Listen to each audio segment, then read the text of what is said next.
तो दर्शकों, इस समय हम पहुंचे हैं कुड़ फतेहगढ़ में, जहां पर हमने अभी देखा कि यहां पर भीड़ भाड़ ज़्यादा थी। और उस भीड़ भाड़ का जब हमने जायज़ा लिया तो पता लगा कि ये लोग संत रामपाल जी महाराज जी के शिष्य हैं, जो इस गांव में पुस्तक सेवा करने आए हैं। गांव-गांव इनकी पुस्तक सेवा होती है और वो काफ़ी भीड़ भाड़ में अपने परमात्मा जो कहते हैं कि हम उनकी स्तुति कर रहे थे परमात्मा की, तो हमने इनको देखा। आज हम इन्हीं के साथ इनकी वीडियो तैयार करेंगे और इस कवरेज को आपको दिखाएंगे। दर्शकों, आध्यात्मिक जागृति न्यूज़ हमेशा इसी खोज में रहता है कि क्या है अध्यात्म और क्या है वो ज्ञान जो आज तक इस संसार के सामने नहीं आया। इतने साधु संत महात्मा थे, इतना सब कुछ था, इतना ज्ञान का प्रचार था, फिर भी भ्रष्टाचार था, फिर भी दुराचार था, फिर भी अज्ञानता थी, फिर भी लूटपाट थी। क्या था? समझाने वाले होने के बावजूद भी पूरे धरती पर अत्याचार की कोई सीमा नहीं है।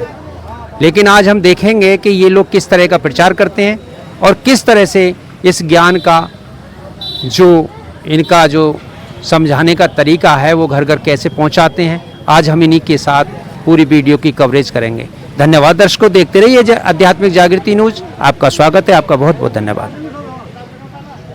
तो नमस्कार दर्शकों, अभी जो संत रामपाल जी महाराज जी के अनुयायी हैं वो इस समय सेवा में निकल रहे हैं और वो इस गांव में अपनी पुस्तक सेवा को लेकर के आए हैं। अब हम देखते हैं ये किस तरह से सेवा करते हैं।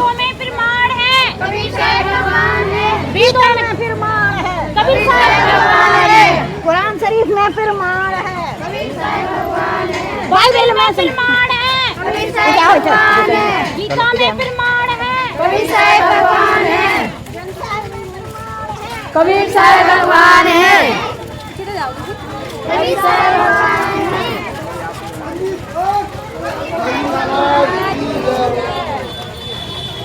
वेदों में प्रमाण है, कबीर साहब भगवान है, वेदों में प्रमाण है, कबीर साहब भगवान है। दर्शकों, ये नारे लगाते हुए आ रहे हैं और इनके कहना है कि सभी शास्त्रों में ये प्रमाण है कि कबीर साहब भगवान है।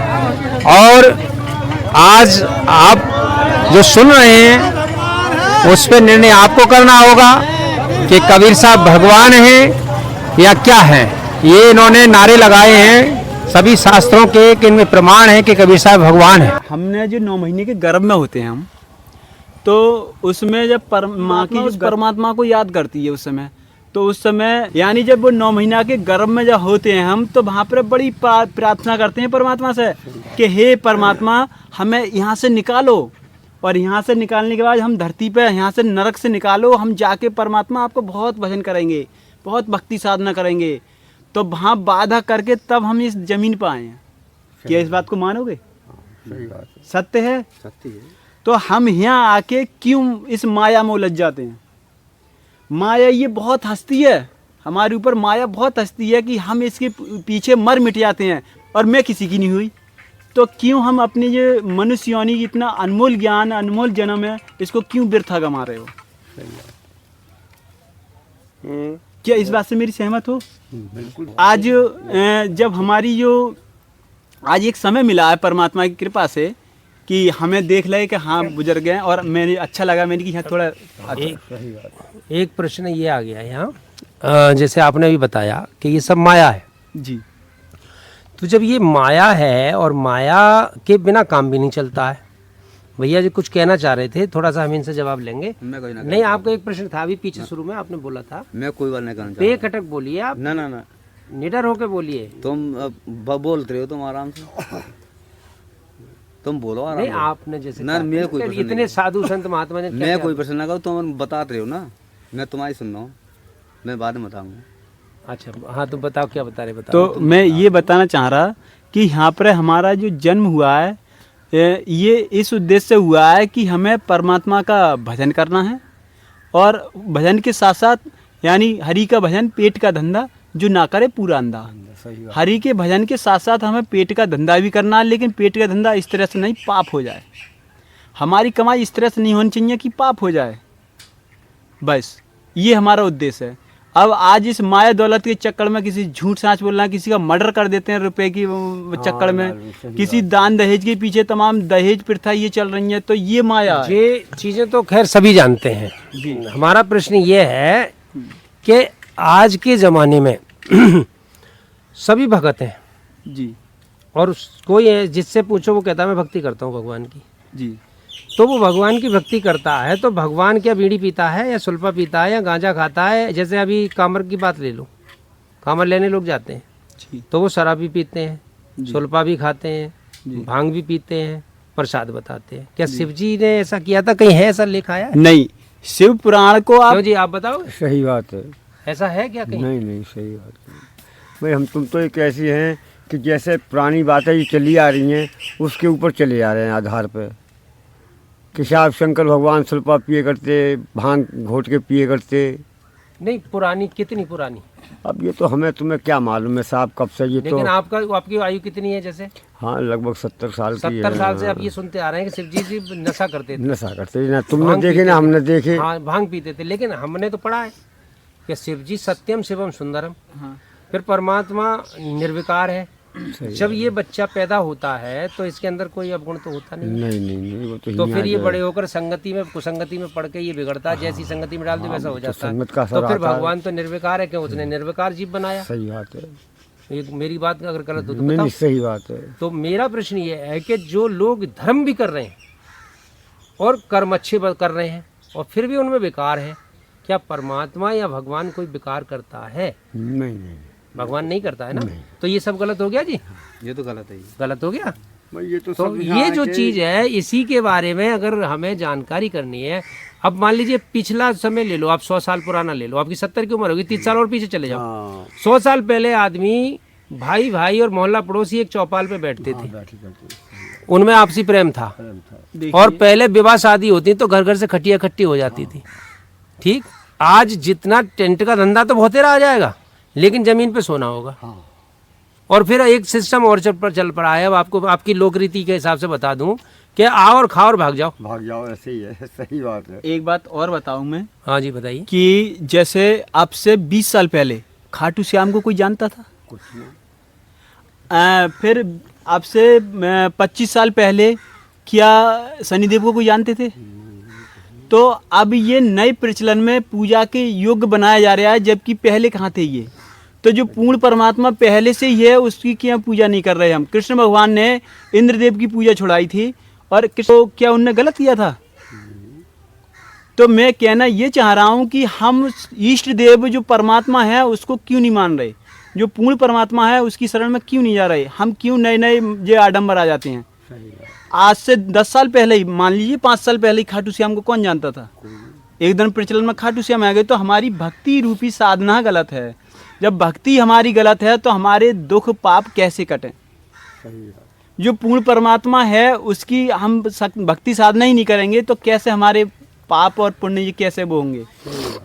जैसे ये वृक्ष है, इस वृक्ष के एक व्यक्ति तो लगा रहा है पत्तों पे पानी और एक व्यक्ति डायरेक्ट जड़ में पानी लगा रहा है, तो उनमें कौन गलत है कौन सही है? बताओ आप। तो ऐसे ही पूर्ण परमात्मा जड़ है और ये भक्ति रूपी संसार है। आपका कहने का मतलब ये है कि जड़ का मतलब है कि जो सबसे पहले वाला है, हाँ। जिससे सारी चीज उपजी है, जिसपे सब चीज तैयार जी, की जी गई सर, है, जी सर। वो परमात्मा पहले वाला जो है वो मूल है। वो मूल है, अच्छा। जड़ है वो। तो उस बताइए जड़ को देखिए भूल कितनी अच्छी करके। बात है इनकी। और इस बात में आप कितने संतुष्ट हुए? सही बात है। देखो, एक निरंकार, हम तो निरंकार मानते हैं। किसको हम निरंकार सिवा मानते मालिक के और किसी को नहीं मानते हैं? हैं। निरंकार किसे मानते हैं? भाई, एक मालिक जो है, हम एक मालिक को ही मानते हैं और हम किसी देवता को किसी को नहीं वो मानते। मालिक ये कौन ये है? पूछ रहे हैं कि जो निरंकार शब्द का, निरंकार का या निराकार का? निराकार। निराकार। अगर परमात्मा निराकार है, ये प्रश्न बन गया सीधा। इस प्रश्न का ये तो यहाँ बन जाता है कि निराकार है तो सृष्टि साकार क्यों की उसने? अब भाई ये तो है ही है। ये भी- प्रमाण कहाँ है कि निराकार है और ईश्वर? प्रमाण कहाँ है? ये पूछ रहे हैं कि वो निराकार है। हाँ भाई, ये तो हमें हमने तो वेदों में पढ़ा है अब- ईश्वर साकार है। अब ये इनका कहना है कि ईश्वर साकार है और आपने सुना है निराकार। सुना है आपने? हाँ सुना। पढ़ा नहीं है ना? नहीं, सही बात है। तो जब पहली एक लॉजिक बन जाता है, मेरा भी लॉजिक बन जाता है, भले ही मैंने वेद ना पढ़े, हाँ सही बात है। कि जिसने सृष्टि साकार बनाई और वो निराकार कैसे हो सकता है। और फिर जब वो निराकार था तो देखा किसने, प्रश्न दूसरा आ गया। और जब देखा नहीं तो फिर उसने कहा क्योंकि परमात्मा है। सही बात है। ये एक लॉजिक है जो आज तक हमने किसी से नहीं की। हाँ मानते क्यों है भाई, किसी ने देखा तभी तो। हाँ आ जाइए, इधर आइए आप। हाँ इधर आइए, इधर आ जाइए। यही तो हम जानने के लिए बैठे हैं। सही बात। ये इसीलिए तो ना देखो या किसी ने, हाँ ये तो पुरानी परंपरा चली आ रही है। अच्छा, नहीं, परंपरा एक अलग चीज है। हमने अपने दादे नहीं देखे। हाँ एक बात सोच ठीक है, आपसे पहले वो वो- हमारे दादे साहब हम मानते, हमने देखे तो नहीं, मानते चले आ रहे हैं कि लेकिन हमारे पिता दादे को थे। तो पता है, मेरे बाप थे। भाई है ना, तो पिता को ऐसे ही एक दूसरे को मान चलवा रहा वो आदमी। बिल्कुल आपकी बात बहुत अच्छी है। और अच्छा। आपने एक उत्तर दे दिया हाँ, कि वो परमात्मा है, हाँ, और जिसने देखा उसने साकार देखा तभी बताया। हाँ। अगर निराकार होता तो वो देखता ही नहीं, तो बताता ही नहीं। अच्छा, भावना प्रश्न अपनी ही हो अपनी गई। भावना अलग अलग है ये भाई। कोई तो किसी को मानता है, कोई किसी को मानता है। नहीं, यहाँ तो सीधी सीधी बात, एक प्रश्न आ जाता है। देखिए, मानना अलग चीज है और जानना अलग। मैंने अभी तुरंत बताया था आपको हमें कि आपसे 5 साल पहले प्रश्न क्लियर कर लूं। प्रश्न क्लियर नहीं हुआ अभी, ना तो आप उत्तर दे पाओगे, ना भी ये बात। जैसे मानना तो अलग चीज है और जानना अलग चीज है। जान करके मानेंगे तो हम सही हकीकत में। सही बात है। जैसे आप हैं और आपने अपना पूरा परिवार देख रखा है, पिछली वाली बातें भी आपने देख रखी हैं, जो आपने देखे होंगे, अपने बुजुर्ग भी आपने गांव में। मानना ये हो गया कि मैंने फलाने व्यक्ति को देखा है, वो तो हो गया मानना, यानी देखा है, जाने हैं तो माना है। जब हमने परमात्मा निराकार है और देखा ही नहीं, तो फिर हम परमात्मा जाने कैसे कि परमात्मा है। इसका मतलब कि हम साकार तो परमात्मा निराकार नहीं हो सकता। पहली तो आज पढ़े लिखा समाज सीधी लॉजिक है, सीधा अपना अनुमान लगा सकता है कि वो निराकार नहीं हो सकता जब मैं साकार हूं तो। ये गलत हो जाता है मानना। अब ये परंपरा क्या शब्द दिया है कि पहले जब जमाने में अनपढ़ थे, जानते हैं आप, ये तो सबको पता है, पढ़ाई लिखाई इतनी नहीं थी। ना ठीक। ये 80 और 70 के इधर आके स्कूल बनने शुरू हुए। समझाऊं। अभी बताइए। तो उसके बाद जो है पढ़ाई लिखाई शुरू हुई, तो पढ़ाई लिखाई में भी भौतिकवाद आ गया। पढ़ रहे हैं नौकरी के लिए, पढ़ रहे हैं भ्रष्टाचार के लिए, पढ़ रहे हैं तो इधर उधर की छल कपट के लिए। लेकिन क्या जिन चीजों में ये शक्ति बताई गई, जिसने ये सृष्टि बनाई, वो पढ़ा नहीं पढ़ा। इसलिए अनपढ़ लोगों को जो सिखाया गया, पढ़े लिखे चंद लोगों ने, कि तुम पेड़ पूज लो, तुम यहाँ ये पूजा कर लो, तुम्हें भगवान मिल जाएगा, तुम यहाँ चले जाओ, तुम ये कर लो, इस तीर्थ पे घूम आओ। तो प्रश्न ये कहता है कि ये जो जिन्होंने बताया, या तो उन्होंने गलत बताया और असल चीज पे नहीं पहुंच पाए, शास्त्रों को नहीं पढ़ा। प्रश्न कहता है कि उनको नहीं पढ़ा। अगर वो पढ़े होते तो गलत मार्ग पे नहीं डालते। अब वो उनकी पोल खुल रही है, तो वो कह रहे हैं ये परंपरा तुम्हारे बड़े बूढ़े करते आए। ये होगा परंपरा भाई साहब। आगे समझ में आई आपके? अब कोई जैसे सवाल है, अब ये कह रहे हैं कि परंपरा पे मैं और विस्तार से बता सकता हूँ। तो जैसे पहले जो थे वो अनपढ़ थे, अनपढ़ होने के नाते कुछ ब्राह्मणों ने ये विडंबना फैला रखी थी कि शास्त्रों का ज्ञान सिर्फ ब्राह्मण ही पढ़ेंगे, शास्त्रों को सिर्फ ब्राह्मण पढ़ेंगे, क्षत्रिय नहीं उठा सकते वेद पुराणों का। ये ब्राह्मणों ने विडंबना फैला रखी थी। इसका कोई प्रमाण नहीं है। ये कहाँ लिख रहा है कि सिर्फ ब्राह्मण ही वेद पढ़ेगा? ये कहीं प्रमाण नहीं है। इसीलिए जो ब्राह्मणों ने जो परंपरा चलाई, उसी को हम मानते चले आए, इसी को कहते हैं परंपरा।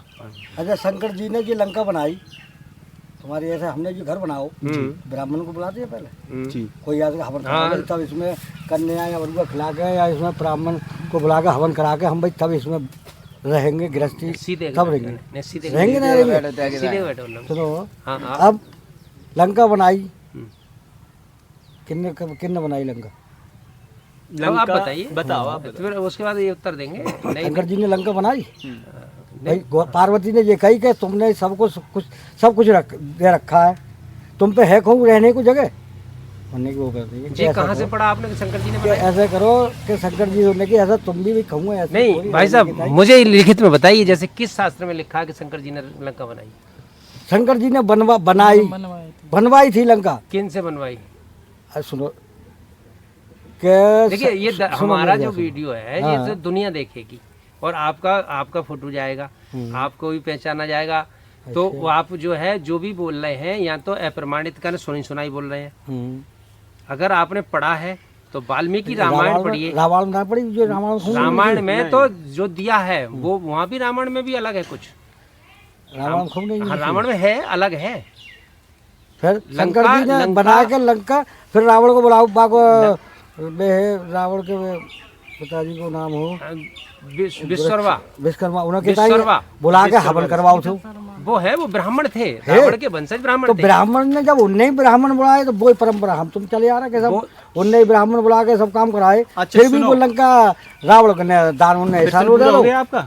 उनने हिसाब दे के दान में मांग ली। देखी तो राही है और महान है, आप सोने की। पढ़ेंगे तो बालकांड में पढ़िए रामायण में, और वाल्मीकि रामायण में बहुत स्पष्ट करके दिया है।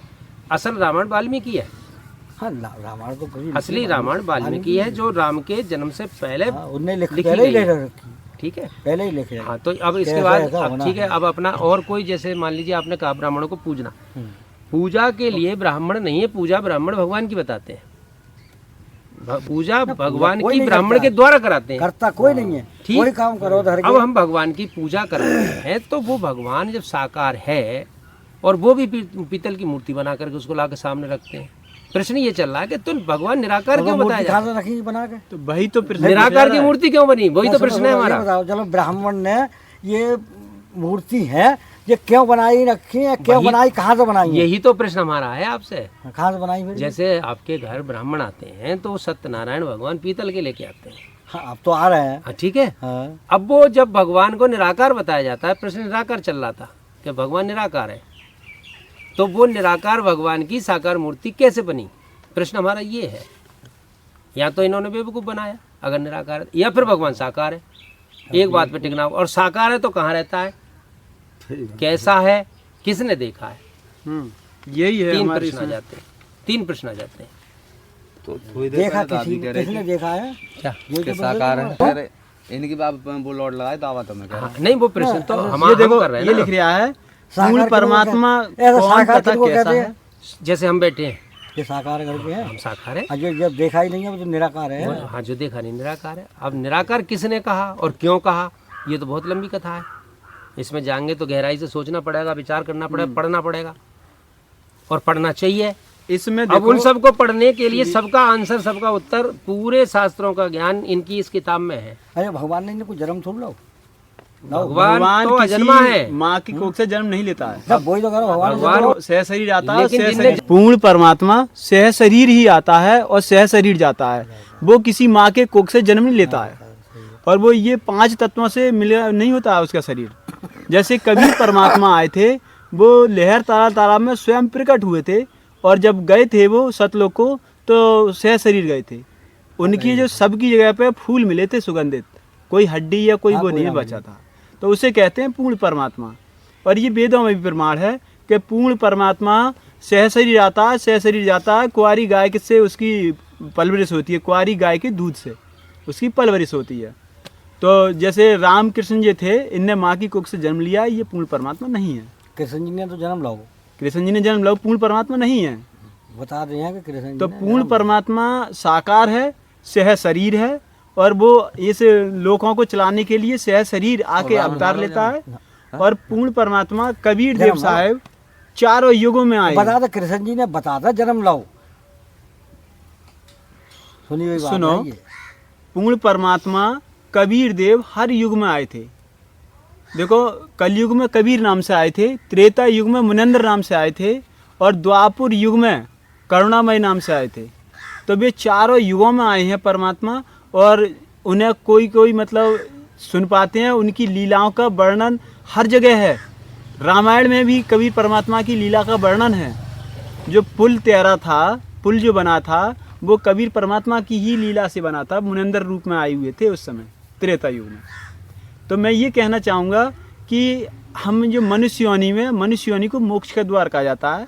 हमारे सदग्रंथ सामने रखे हैं, सच्चाई को छानो और उस परमात्मा की शरण में जाओ, उस परमात्मा की पूजा करो, जिसकी पूजा साधना करने से पूर्ण मोक्ष होगी, जन्म मरण का चक्कर से छुटकारा मिल जाए।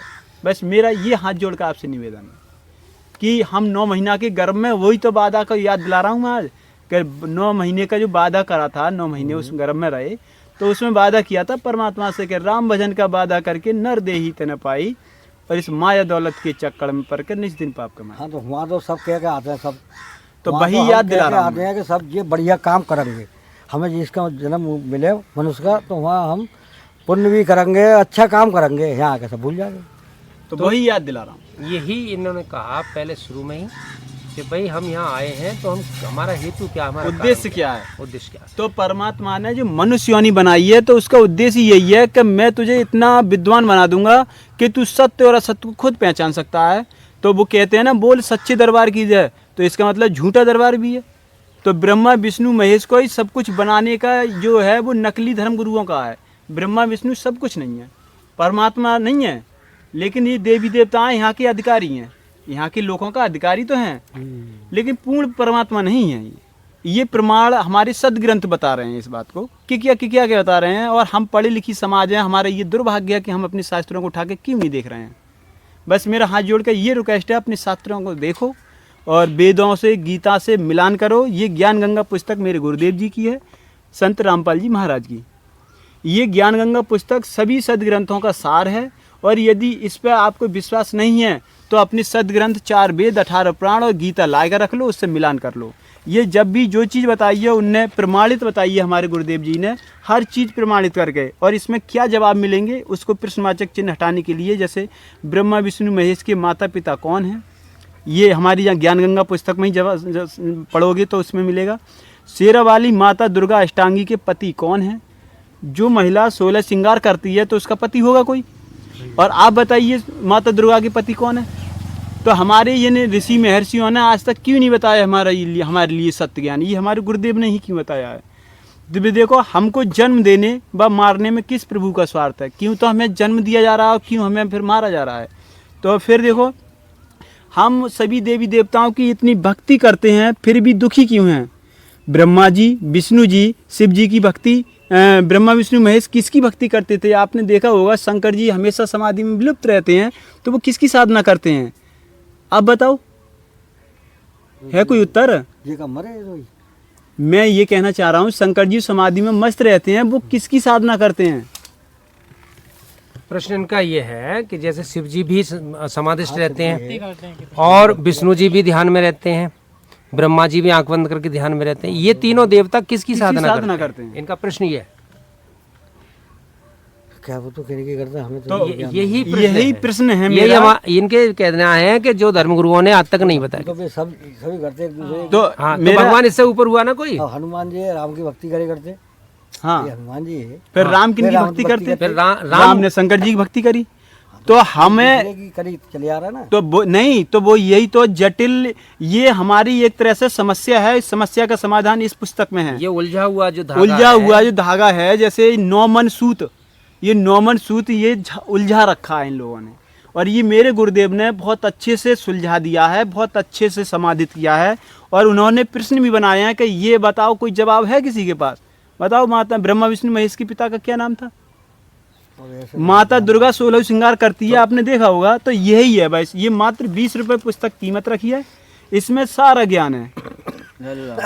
और ये सब पढ़ो, इसमें पढ़ो और अपने सदग्रंथ उठाओ, उससे मिलान करो और देख के पढ़ो। हाँ, लो, छूट रही है वो तो रस्सी, छूट रही है। और एक व्यक्ति सामने खड़ा है, वो अगर सोच ले कि अब रस्सी तो जा ही रही है, ये इसे क्या पकड़ना, वो कोशिश ही ना करे, तो ये बेकार है, उसकी मूर्खता है। उसे अंतिम छोर तक कोशिश करनी चाहिए। अगर अंतिम छोर भी उसके हाथ आ गया तो पूरी रस्सी की बाल्टी को ऊपर ला सकता है। इसी प्रकार से चाहे आप 70 के हो या 80 को हो, आप एक कोशिश करो कि मात्र ऐसा मान लो अंतिम छोर ही हाथ आ जाएगा, भक्ति रूपी अंतिम छोर भी हाथ आ जाएगा, तो परमात्मा की शरण में आप पहुंच जाओगे।